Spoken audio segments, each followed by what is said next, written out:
Olá! Bem-vindos a este nosso mergulho profundo. Hoje, vamos direto para o capítulo 16 de Marcos, o finalzinho mesmo. Isso.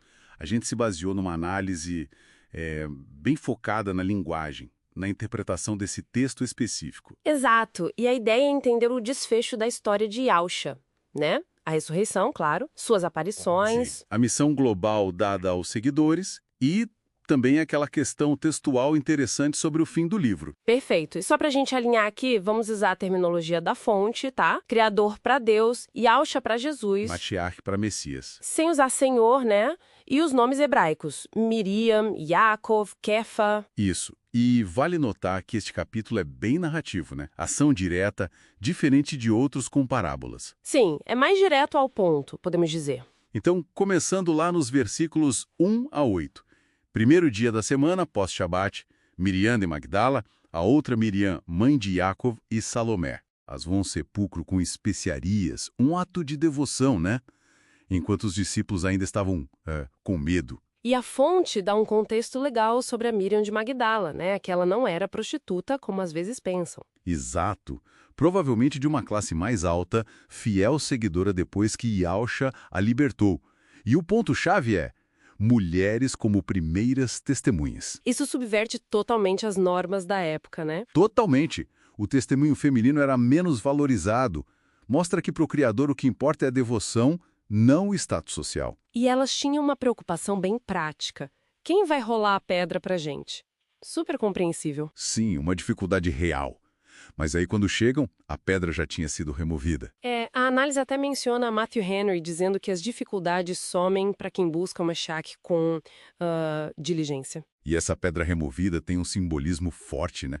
É Yahusha vencendo a morte. E também as forças que tentaram contê-lo, tipo o poder religioso, político. Exatamente. É uma mensagem de esperança muito visual. Nada segura o plano do Criador. Lá dentro, elas encontram um anjo, descrito como um jovem de vestes brancas. E ele dá a mensagem central. Não se assustem, ele ressuscitou. E ainda diz, vejam o lugar onde ele estava. Quase como uma prova física ali, né? Sim, e a ressurreição aqui é como se fosse a quitação da dívida humana, sabe? O sacrifício aceito pelo Criador.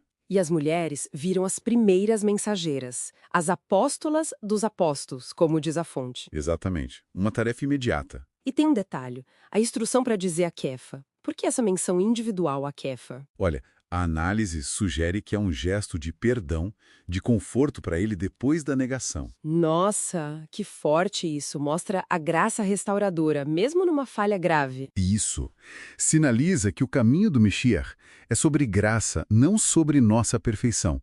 Uma mensagem universal, né? O anjo também manda irem para Galileia encontrar Yahusha lá, confirmando o que ele já tinha dito antes. Validando a palavra dele. Mas a reação delas no finalzinho do versículo 8 é medo e silêncio. Não disseram nada a ninguém, porque temiam. Uau! É surpreendente, né? Não é bem o que a gente esperaria depois de uma notícia dessas. E isso nos joga direto naquela questão textual dos versículos 9 a 20. Muitos estudiosos acham que foi um acréscimo posterior. Correto. É o chamado final longo. Mas vamos ver o que ele diz, já que é a versão mais conhecida. Certo. Nessa parte, a primeira aparição é para quem? Justamente para Miriam de Magda. E a fonte conecta isso com a ideia de que quem mais ama, talvez por ter sido mais perdoado, tem essa experiência primeiro. Faz sentido. Mas quando ela conta para os discípulos, eles não acreditam. Pois é, incredulidade total. Aí depois aparece em outra forma para 2 discípulos na estrada, tipo o caminho de Emaús que Lucas conta. Sim, e quando eles contam para os outros, a mesma coisa, incredulidade. Essa dificuldade em acreditar é interessante, né? É paradoxal, mas reforça a credibilidade do testemunho final. Não foi algo aceito facilmente. Sabe, foi baseado em evidência que eles não puderam mais negar. E essa outra forma, o que pode significar? Talvez a natureza glorificada do corpo ressurreto, algo diferente, que nem sempre era reconhecido de imediato, preparando para uma presença não mais limitada fisicamente. E finalmente ele aparece para os 11 à mesa, e aí sim, repreende a incredulidade e dureza de coração deles. Era preciso, né? Para eles finalmente entenderem. E então vem a grande comissão, lá no versículo 15. Ide por todo o mundo, pregai o evangelho a toda criatura. Que virada! Uma mudança de foco total, de Israel para o mundo inteiro. Isso reflete a soberania universal após a ressurreição. O evangelho se torna uma oferta global. Exato. E apresenta uma escolha bem clara. Crer, com a imersão como um sinal visível desse compromisso, leva à salvação. Rejeitar. Leva à condenação. É a rejeição da solução oferecida pelo Criador. Exatamente. Também promete sinais para os que crescem. Expulsar demônios, falar novas línguas. Pegarem serpentes, resistir a veneno, curar enfermos. Uma lista impressionante. Mas qual o propósito desses sinais? Assustar? Não, a fonte deixa claro, não é coagir ninguém. São como selos divinos. Eles confirmavam que a mensagem vinha do Criador e validavam a autoridade de quem pregava. Eram para ajudar a fé a se espalhar, especialmente naquele começo. Entendi, para dar credibilidade. Isso. E o capítulo termina com a ascensão. Yahshua é recebido no céu e assentou-se à direita do Criador. A ascensão não é um fim, mas uma transição. Ele passa a ter uma presença universal, espiritual, através do Ruach HaKodesh, o Espírito Santo. E sentar à direita. O que significa? Significa a honra máxima, a dignidade de soberano. A obra na Terra foi concluída, é um descanso nesse sentido e o início do seu reinado celestial, seu governo. E os discípulos? O texto diz que eles saíram pregando. Sim, por toda parte. E o mais incrível, com o Criador cooperando com eles e confirmando a palavra com sinais. Que transformação, né? Da incredulidade para essa coragem toda. É um modelo, né? Mostra que a missão depende dessa parceria, capacitação divina e obediência humana.